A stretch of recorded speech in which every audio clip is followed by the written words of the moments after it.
Yo, what is good, everybody? It is your boy Golden Falls, Golden What Ifs, whatever you want to call me, and I am back. This is part 2 of 2 of what if Deku had a godly wind quirk. Sorry about that. And yeah, I almost called it what if Deku was the god of the skies. But as always, please, if you guys enjoy, show some love, leave a like, leave a sub, leave a comment down below, all that good stuff. And I don't want to waste much more of your time, and I want to get right into the what if. So let's get it. Izuku Midoriya is ready for some training at the forest training camp, but the thing is they know that things will not go extremely well, or when they get there they would have no clue that things would hit the fan quicker than they could possibly even imagine, because things at the forest training camp would go haywire very quickly, in the idea that it would be a large sum of villains and Nomus would begin to attack. And Izuku, well, he would have no idea what's happening, but quickly he would think that he would need to protect those around him and protect as many people as possible. And that would include a little kid by the name of Koda. So quickly he would go over and fly around looking for the kid as he runs into him, grabbing him, swooping him up and flying him away. But Muscular, a large villain, would try and stop him, but Izuku would not let the villain even get close, and he would realize that the large sum of villains, well, they need to be taken down pretty damn quickly. So Izuku immediately would create a dome of wind, kind of creating this weird area around everyone, and Izuku would fly through it and make it so that no one is able to move, and that includes his own classmates. But he flies through it, saving Koda, getting him to safety, and he would then basically diagnose every single villain is, and making it so that they can no longer move, making it a little bit more not as wide range, because that's what it is right now, a wide range of wind collapsing in on itself. And Izuku would pinpoint where everyone is and pinpoint where all the villains are entirely, and he would help capture so many different villains, making it so that these villains would feel the weight of the wind and make it so they can no longer move at all, making it entirely impossible for them to do a single thing. And Izuku tells every single last one of the students and his classmates to get out of harm's way and make sure that, they can figure out what they have to do next. After the large capture of a ton of villains, and obviously with the help of the other heroes, Aizawa and many others, they're able to capture all the villains and put them away pretty damn quickly. Now, this isn't going to be the end of these villains. It's not going to be the end of seeing these villains, in fact, and Izuku knows this to be a fact. I mean, he knows that there's going to be a large sum of villains, nonetheless, that are going to converge eventually, and these villains or this kind of situation will happen all over again, eventually as well. Now, he doesn't obviously know when and where these things are going to happen, but he does know that this is the reality of it, that villains will always show up, that villains will always ensue, and that villains will always come to attack. And Izuku wants to make sure that he is prepared for everything, but he doesn't know how to be prepared for everything. At the end of the day, he doesn't have necessarily the choices and or kind of the ideas that many others would have. I mean, he doesn't have full jurisdiction to do what he wants, so he knows that there are going to be some very, very awkward and very, very difficult situations that they're going to have to be dealing with, and some very difficult situations that they're going to run into nonetheless. And of course, Izuku is preparing for the worst and preparing for anything that could possibly show up and anything that could possibly ensue, and that would include something that he wouldn't expect, and that would be the arrival of the one and only All For One. Because one day, when they're just sitting there, when they're doing their classroom duties, and then out of nowhere, he would hear things, hear the TV, and hear many things begin to occur. It would be that All For One is attacking, and All For One is basically attacking with a large group of Nomus and a large sum of villains, all might facing off with him, his mortal enemy, and well, every other hero is also facing off with their unique amount of villains. From villains to Nomus to All for One, a large-scale attack is occurring, and Izuku is only able to watch. And Izuku Midoriya watches as his favorite hero, All Might, takes on practically the world. Takes on All for One by himself, but of course, he would win. But even with that win, he would have a lot hanging on his shoulders, and he would be done basically with hero work for, well, ever. But with the League of Villains, All for One, and everything seemed somewhat settled to a large extent, it seems like the students of Class 1A and the other students of UA can now still continue on with their own personal journeys of getting more powerful and preparing to be a hero. And that would include training their super moves, but also beginning training for their hero or their provisional hero license exam. And that provisional hero license exam is right now. Izuku Midoriya will get a chance to show off his capabilities and what he can truly do in a kind of standpoint against other students. For starters, the very first one is to tag students with a red ball, and you have to tag them multiple times and eliminate 2 people. And well, it's pretty damn easy for Izuku when he starts, well, smacking the balls away or away from him when they would come flying trying to hit him, and he would refuse to let them even get close to him, easily deflecting, easily deferring them, and Izuku would eventually eliminate people and eliminate two students and just easily pass on to the very next portion of the exam. And that very next portion of the exam would be, or would have to do, a lot with rescue portions of this exam. And rescue portions, well, it's pretty straightforward, right? You have to save a couple people or save a bunch of people, get, you know, the construction / destruction out of the way and help out as well as you possibly can. And Izuku, well, being able to fly around, he's pretty damn good at recon. So at the end of the day, he would be one of the most valuable people in this scenario, and he would fly around, get recon, figure out where every single person is, lift heavy objects off of people. And when a ton of these villains and also Gang Orca, or well, fake villains, would show up, he would be one of the first people to be hovering over and looking as these villains would begin to attack. Because these villains would begin to attack, and he would start an absolute onslaught of wind, sending it spiraling toward this large group of villains, sending the group of villains flying backwards, and sending the group of villains right off their feet, unable to actually move, unable to actually continue on fighting against the other people or the other students that they have to fight against. And this is when Izuku would be side by side with Shoto Todoroki. And instead of utilizing his fire, Izuku would look at him and he would basically make this giant ice type of kind of area.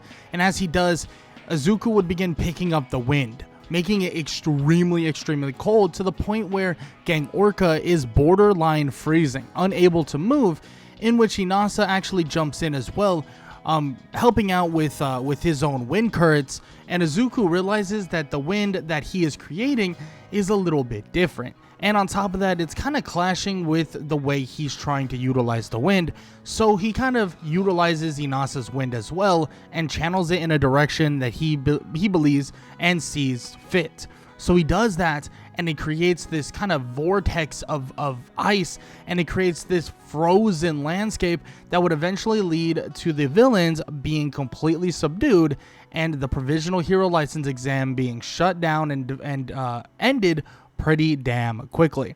This would lead to Izuku getting his provisional hero license exam, and he's excited to do whatever comes next. And whatever that is next is going to have he's going to have a ton of different offers. And the number one offer that he looks at actually is from some of the top heroes all around. Some of the offers are from top level heroes that many people know. But before he could really choose something, he actually has a chance to go one-on-one, or at least take on Mirio Togata, the best or the kind of strongest in the big three. In which this fight is pretty insane, being that it's all of the Class 1A versus Mirio. But once it comes down to Izuku and Mirio himself, Izuku begins to display powers that Mirio never thought to be possible. He begins to kind of show powers that are literally pushing Mirio around with relative ease. And on top of that, Izuku finds ways to open up Mirio to actually land punches, land hits, in general, overwhelming Mirio. And Mirio is in shock, thinking that are basically first year is going to be this strong from here on out. But Izuku, he's kind of like a one of a kind, you could say. Not all the other first years are going to be this powerful. Not all the other first years are going to be this strong. But Izuku Midoriya is this strong. And he begins absolutely putting it on Mirio Togata and basically putting him on the back foot pretty damn quickly.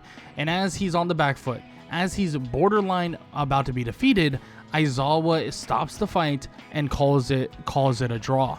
Izuku would bow to Aizawa and say that he appreciates the opportunity, showing that kind of calm and free nature that Izuku continues to exude.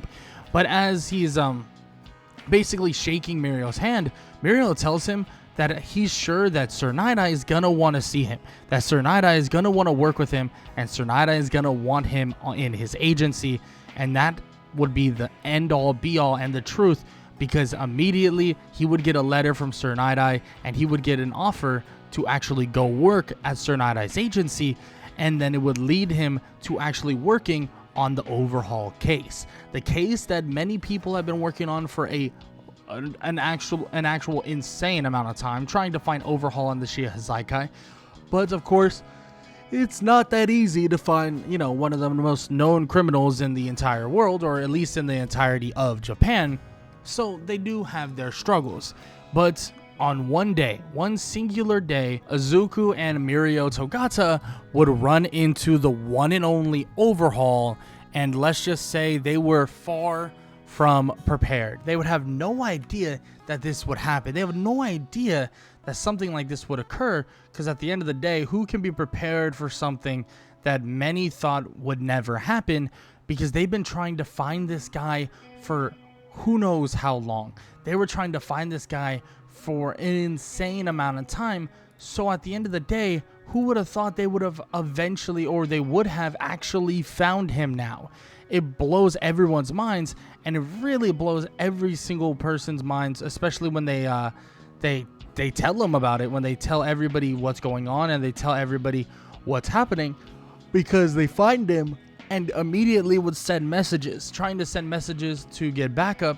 But before you know it, I mean, they would be immediately on, and borderline almost immediately clashing with Overhaul, because Overhaul would be standing right there, and since they took too long, and since they're talking too much, and they're doing, and they're kind of making him feel suspicious, Overhaul would go to attack, and as he goes to attack, in one foul swoop to save Eri, Izuku would grab Eri immediately and protect her using a kind of like a wind wall, and as he does this, it would give enough time for him to completely encapsulate Overhaul within a giant wind-like bubble, and completely makes it so he can no longer move, and he's even struggling to breathe, making it so he can't really function properly. And slowly but surely, the lights and or kind of like the breath of Overhaul is slowly but surely going away, making it so he passes out, and Overhaul is quickly defeated before anybody even gets there, and frankly before anybody gets in major trouble and or major kind of a major situation where someone will possibly or could possibly get hurt. And luckily enough, nobody gets hurt, and luckily enough, everything is a-okay. So now they have to prepare themselves more for or less for Overhaul himself, and more for the literal, like the actual kind of gang he has created. making it so that they have to worry about that gang that's Overhaul has basically been running for a very long time, and also just needing to worry about that villain-like invasion they're going to have to be worried about as well. And this is something that Izuku is going to have a massive hand in too, being that he can go in and help a large sum of people with a large sum of villains and quickly defeat villains that need to be defeated, capturing high level villains as well within kind of a complete bubble that would make them completely locked up, or kind of locked up to a degree within a kind of wind-like area, or kind of like an air-like area, which is kind of perfect for these scenarios and perfect for situations like this. And that's exactly what Izuku Midoriya is doing, and exactly what Izuku Midoriya brings to the table. And it's just another way that Izuku is going to prove that he is so damn good and prepared to be a hero. And this would lead to, the defeats of the Shihazaikai and other things like that. And one day when he's just training, flying in the sky, what he normally would end up doing, he would actually get a ping on his phone. A ping that would basically tell him that he needs to go to the principal's office. He flies back down and flies straight there. And as he lands, he would be told by Principal Nezu and many others that they found something that is actually in the mountains. Something that they're not too sure what it's all about. But they think that with Izuku's abilities and his ability to kind of basically put people in this bubble, or like prison, or lack of air prison in a way, that he can basically handle this, right? That he can handle this to an extent, and that he can do something to make sure that this thing isn't going to hurt anybody. In which that's exactly what Izuku is going to do. He's like, you know what? That sounds good. I'll do what I can. Let's see what you're on about, and let's see what you're talking about. And as he goes in, and as he takes a look, and as he checks things out, it seems like it's flat out some insanity.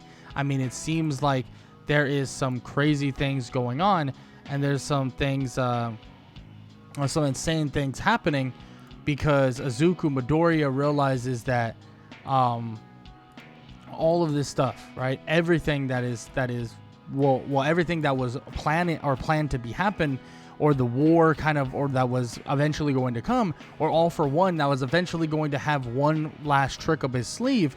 That last trick is this mountain-like creature known as Gigantomachia. But luckily, with his powers, he's going to be able to subdue the giant and subdue the absolute freak of nature and put him away, at least for now, just so they make sure that nothing happens, and so they make sure that, he doesn't go out and hurt anybody or do this or do that. He wants to make sure that, nothing bad will ensue. And that's exactly what Izuku is able to do. And that's exactly what Izuku is doing in general. Helping out, securing everything, and making sure that nothing to a large degree gets hurt. And Izuku is able to put away Gigantomachia. Izuku is able to help out all the heroes to make sure that Gigantomachia is put away and not a danger to himself or even to others. And then obviously this is the same thing with any other villains that may show up. But Izuku does get a chance to even train and fight with some of his own classmates, and that would be a chance to take on some of his classmates and try to see what they're truly capable of. And this right here is the Class 1A versus Class 1B fights.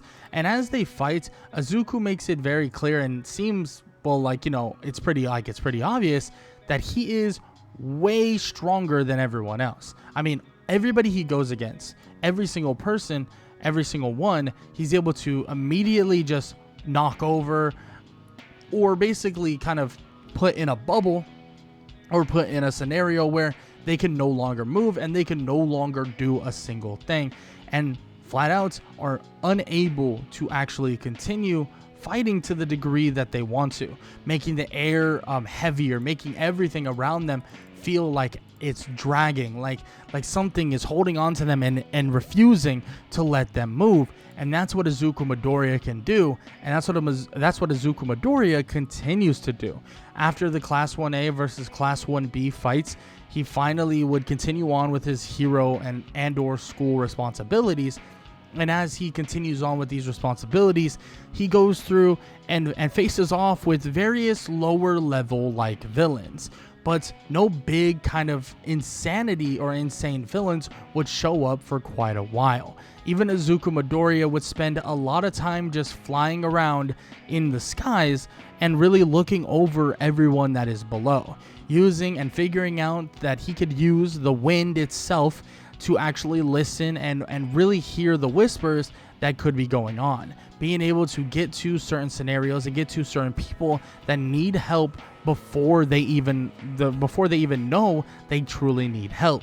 On top of that, Izuku from his first, second, and third years at UA would continue his absolute amazing work at Sir Night-Eye's agency, eventually growing this repertoire and also growing a lot of favor with almost every single agency and every single citizen around Japan, to the point where when he gets out of UA, when he graduates as a third year and the #1 student in class from Class 1A, but now Class 3A technically, he would now be at a different level. His powers would have evolved to an extent that many would think that this kid, this guy, and this man is now going to be next up. But he has some very, very, very strong heroes to catch, and very, very, very strong heroes to eventually catch up to, with Mirio leading the spearhead, already having a 2-ish year head start on him and a chance to really name himself and prove that he is the #1 hero. But Izuku Midoriya refuses to allow him to stay on that pedestal, and he's going to make sure that he catches him, and he's going to make sure that he becomes the #1 hero, because that is his goal, that is his wish, and that is his dream. And Izuku Midoriya plans to reach the skies with the power that was granted to him. But with all that said, that is the end of What If Deku Had a Godly Win Quirk. If you guys enjoyed, please show some love. Leave a like, leave a sub, and leave a comment down below. All that good stuff. I hope you guys enjoyed the video. And if you're listening to it at the very end, shout out to you. You're like the best people ever. I do plan on doing other animes. I actually got to rewatch some of Shield Hero because, yes, I know a lot of people have been like, hey, can you do Shield Hero again? And that's something that I definitely want to get into. It was one of my favorite animes until, I'm gonna be honest, like season 2 and season 3 weren't amazing, but I got to rewatch them so I could make sure I got all the details correct and I don't, mess up too much throughout the what ifs. But yeah, that's all I got to say. Hope you guys enjoyed the video, and I hope you guys enjoyed it. And I hope all y'all have an amazing day. Later.